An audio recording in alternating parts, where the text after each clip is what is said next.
அன்பான கர்த்தருடைய பிள்ளைகளே, எல்லாரும் எப்படி இருக்கிறீங்க? சந்தோஷமா இருக்கிறீங்களா? ஒவ்வொரு நாளும் இதுல போடப்படுற வார்த்தைகள் அநேகருக்கு பிரயோஜனம் உள்ளதா இருக்கிறத நான் பார்க்க முடியுது. உங்களுடைய மெசேஜ் எல்லாம் பார்க்கிறேன். கர்த்தர் நல்லவர். இன்றைக்கு கூட கர்த்தர் உங்கள்கிட்ட சில வார்த்தைகளை எச்சரிக்கையாய் சொல்ல விரும்புறாரு, எச்சரிக்க விரும்புறாரு. அது என்ன பாஸ்டர்? இன்னைக்கு நம்முடைய பட்டணங்கள் மாத்திரமல்ல, நீங்க இருக்கிற தேசம் மாத்திரமல்ல, உலகம் முழுவதிலும் ஒரு பஞ்சம் வரப்போகுது. அதை கர்த்தரே அனுப்ப போறாரு. நல்லா கவனிச்சு கொள்ளுங்க. அப்படிப்பட்ட பஞ்சம் என்னன்னா, தண்ணி பஞ்சம் கிடையாது, உணவு பஞ்சம் கிடையாது. இந்த உலகத்துல இருக்கிற மற்ற எந்த பொருட்களாலும் ஏற்படுகிற பஞ்சம் அல்ல. இன்னைக்கு நல்லா கவனிச்சு கொள்ளுங்க. இன்னைக்கு வெளி தேசத்துல இருக்கலாம். இன்னைக்கு நீங்க சர்ச்சுக்கு போகாம இருக்கிறீங்களா? ஆண்டவரை விட்டு ரொம்ப தூரமா இருக்கிறீங்களா? இதான் கடைசி வாய்ப்பு. சீக்கிரமா கர்த்தரை தேட ஆரம்பிச்சிருங்க. பின்வாங்கி போன நாட்கள் போதும். ஒருவேளை நீங்க ஆண்டவரை விட்டு துக்கம் மூட்டி இன்னைக்கு உலக காரியத்துக்கு ஒத்த வேஷம் தரித்தது போதும். ஏன்னா ஆமோஸுக்கு எழுதின தீர்க்கதரிசன புஸ்தகம் 8வது அதிகாரம் 11வது வசனம் சொல்லுது, இதோ நான் தேசத்தின் மேல் பஞ்சத்தை அனுப்பும் நாட்கள் வரும். ஆகார குறைவினால் உண்டாயிருக்கிற பஞ்சம் அல்ல, ஜலக்குறைவினால் உண்டாகிய தாகமும் அல்ல, கர்த்தருடைய வசனம் கேட்க கிடையாத பஞ்சத்தை அனுப்புவேன் என்று கர்த்தராகிய ஆண்டவர் சொல்லுகிறார். அப்பொழுது அவர்கள் கர்த்தருடைய வசனத்தை தேட ஒரு சமுத்திரம் தொடங்கி மறு சமுத்திரம் மட்டும், வட திசை தொடங்கி கீழ்த்திசை மட்டும் அலைந்து திரிந்தும் அதை கண்டடையாமல் பாருங்க போவார்களாம்.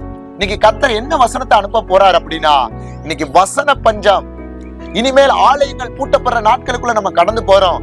ஆன்லைன்ல கூட கர்த்தருடைய வார்த்தையை பார்க்க முடியாது. இன்னைக்கு யூடியூப்ல பாக்குறீங்களா, இன்ஸ்டாகிராம்ல பாக்குறீங்களா, பேஸ்புக்ல பாக்குறீங்களா? இனி ஒரு நாள் வரும், எல்லாம் பேன் இருக்கு, நீங்க பாப்பீங்க, எல்லாம் பேன் பண்ணிடுவாங்க.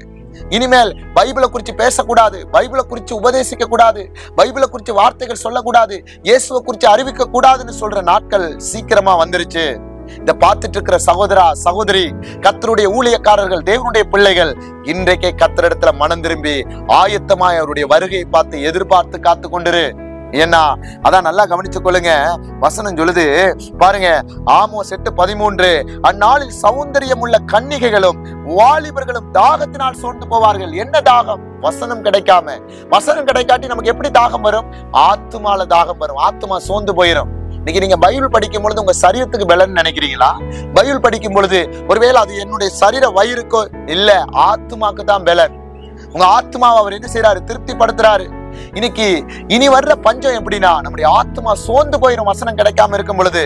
அதான் எபேசியர் 5:16 சொல்லுது, நாட்கள் பொல்லாதவைகளானதால் காலத்தை பிரயோஜனப்படுத்திக் கொள்ளுங்கள். அப்ப காலத்தை பிரயோஜனப்படுத்த நம்ம என்ன செய்யணும்? ஏசப்பாட்ட கிட்ட வரணும், அவருடைய வசனத்தை நேசிக்கணும், அவருடைய வேதத்தின் மேல பிரியப்படணும், ஜெபிக்கணும், உபவாசிக்கணும், ஆண்டவரோட கிட்ட நெருங்கணும். ஏன்னா இனி வர்ற பஞ்சம் வந்துருச்சுன்னா, வசன பஞ்சம், இதெல்லாம் கிடைக்கவே கிடைக்காது. நல்லா ஜெபிச்ச நமக்கே வேதத்தை கையெடுக்க முடியல, சில டைம்ல வேதத்தையே படிக்க முடியல, ஜெபிக்க முடியல, உபவாசிக்க முடியல. பஞ்சம் கர்த்தர் அனுப்புறேன்னு சொல்றாரு, வசன பஞ்சம். அப்ப அந்த நாட்கள் எப்படி இருக்கும் பாருங்க.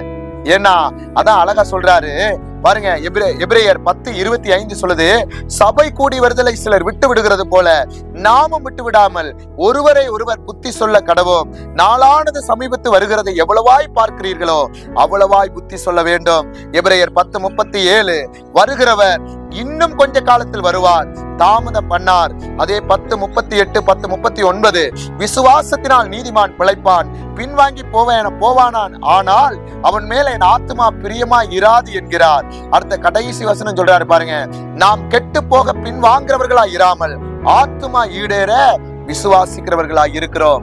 அப்ப இனி வர்ற பஞ்சத்துல நம்ம சபை கூடி வருதலை விட்டுட்டோம் பாருங்க, ஆண்டவரை தேடாம பைபிளை படிக்காம பின்வாங்கி போயிட்டோம்னா நம்மள மாதிரி பரிதபிக்கப்பட்டவர்கள் வேற யாரும் இல்லை. அதனால இன்னைக்கு ஆலயத்தை கொடுத்து கூட நிர்விசாரமா இருக்கீங்க பாத்தீங்களா? பிரேயர் நடத்தாம, இன்னைக்கு ஜெபிக்காம, ஏதோ மனம் போன போக்குல நடத்திட்டு இருக்கிறீங்கல்ல. இன்னைக்கு மனம் திரும்பி உள்ள வந்துருங்க. உங்க சபையில உங்க ஆத்துமாக்கள் உங்க ஆடுகளை குறிச்சு உங்கள்ட்ட தான் கேட்பாரு. 6 நாள் சபையில இன்னைக்கு பிரேயர்கள் இல்லாம 7வது நாள் மட்டும் போயிட்டு சும்மா மக்களுக்கு முன்னாடி நம்ம பெருமை பாராட்டுறோம் பாத்தீங்களா? மத்தவங்களுக்கு முன்னாடி வந்து நிக்கிறோம் பாத்தீங்களா? ஒரு நாள் வரும், கர்த்தர் உங்கள்ட்ட கேட்கும் பொழுது நீங்க தலை குனிஞ்சு நிப்பீங்க. ஏன்னா ஞாபக புஸ்தகம் திறக்கப்படும். அவர் கேட்பார், ஊழியத்தை கொடுத்தேன், தரிசனத்தை கொடுத்தேன், அழைப்பை கொடுத்தேன், சபை இல்லைன்னா சபையை கொடுத்தேன், மேய்ப்பன் இன்னைக்கு நீ மேய்ப்பனா இருக்கிற, நீ ஆடுகள் இல்லைன்னா ஆடுகளை கொடுத்தேன், நீ ஏன் என் வார்த்தையை சொல்லல? ஏன் இன்னைக்கு உன் குடும்பத்துக்காக, உனக்காக, சுயத்துக்காக, பணத்துக்காக இன்னைக்கு என்னுடைய வார்த்தையை விக்கிற அப்படின்னு சொல்லி ஒரு நாள் கேட்பாரு. அதனால இந்த வசன பஞ்சம் வர்றதுக்கு முன்னாடி, இன்னைக்கு வசனங்கள் கிடைக்காம போற நாட்கள் வர்றதுக்கு முன்னாடி தயவு செய்து கர்த்தரை திரும்புங்க. இன்னைக்கு ஆண்டவருடைய சமூகத்துல உள்ள வாங்க. நீங்க திரும்பவும் விழுந்த இடத்துல திரும்பவும் எழும்புங்க. உங்க ஆலயத்துல இரட்சிப்பின் தொனி பாருங்க, எக்கால சத்தம் முழங்கட்டும், துதியின் சத்தம் கேட்கட்டும், உபவாசத்தை கூட்டுங்க, இருதயத்தை கிழித்து ஆண்டவரிடத்துல திரும்புங்க. இது காலம், கடைசி காலம். நீங்க இன்னும் உணர்வு இல்லாம உங்க சபையை பூட்டி, உங்க ஆத்மாவை பூட்டி வைப்பீர்களானால் ஒரு நாள் வருவாரு, சீக்கிரமா வந்து உங்கள்ட்ட கணக்கு கேட்பாரு. அன்னைக்கு நீங்க என்ன பதில் சொல்ல போறீங்கன்னு நீங்களே உங்களை நிதானிச்சு கொள்ளுங்க. வாலிப தம்பி, வாலிப தங்கச்சி, இன்னைக்கு மேய்ப்பர்கள், ஒவ்வொரு அழைப்பை பெற்ற கர்த்தருடைய தாசர்மார்கள், ஜாக்கிரதையாய் நில்லுங்க. அவர் சீக்கிரமா வந்துட்டாரு. வீட்டின் வாசல் பாருங்க மட்டும் வந்துட்டாரு, உள்ள வர்றதுதான் பாக்கி. அதனால இன்னைக்கு உங்க சபையையும், உங்கள் ஆத்மாவையும், உங்கள் குடும்பத்தையும், உங்களுக்கு கொடுத்த அந்த அரணையும் காவலையும் காத்துக்கொள்ளுங்க. திறப்புல நிற்க பிரயாசப்படுங்க. தேவனோட நெருங்க ஆயத்தப்படுங்க. கர்த்தர் உங்களை கொண்டு பெரிய காரியத்தை செய்கிறவர். ஏன்னா பாருங்க, வசன பஞ்சம் இப்ப தொடங்கிருச்சு. இனி பைபிள் எல்லாம் மாறும். இன்னைக்கு கையில வச்சிருக்கிற அந்த வார்த்தைகள் எல்லாம் பாருங்க, இனி மாறி போற நாட்கள் வரும். இன்றைக்கு பணம் இருக்குன்னா ஒரு 50 100 பைபிள் எடுத்து சேர்த்து வைங்க. நீங்க நகை பொண்ணு பொருளை சேர்க்கிறத விட வசனத்தை சேர்த்து, வார்த்தையை உங்க சந்ததிக்கு சேர்த்து வைங்க. சொத்து சுகம் சேர்க்கிறது முக்கியம் அல்ல, கர்த்தருடைய வசனத்தையும் அவருடைய வார்த்தையிலையும் உங்க குடும்பத்தை கட்டுறது ரொம்ப ரொம்ப முக்கியம். அதனால உங்க குடும்பத்தை ஆயத்தப்படுத்துங்க. நீங்க காவலனா நில்லுங்க. உங்களுக்கு கொடுக்கப்பட்ட இடத்துல நில்லுங்க. கொடுக்கப்பட்ட சபையை ஆவிக்குள்ளாக மாற்றுங்க. உலக வழிபாடுகளை விட்டு விலகி தேவ சித்தத்தை செய்ய நீங்க எழும்புங்க. கர்த்தர் உங்களை கொண்டு பெரிய காரியத்தை செய்வாரு. நீங்க நல்லா கவனிங்க. இந்த வசன பஞ்சத்தை குறிச்சதான வசனங்களை நான் சொல்றேன். ஆமோஸுக்கு எழுதின தீர்க்கதரிசன புஸ்தகம் பழைய ஏற்பாடு 8:11, அதே 8:12, 8:13 எடுத்து படிங்க. எபேசியர் 5:16 நாட்கள் பொல்லாதவைகளானதால் அதை குறித்து படிங்க. அதுபோல எபிரேயர் 10:25 சபை கூடி வருதலை விட்டு விடக்கூடாதுன்னு சொல்றாரு.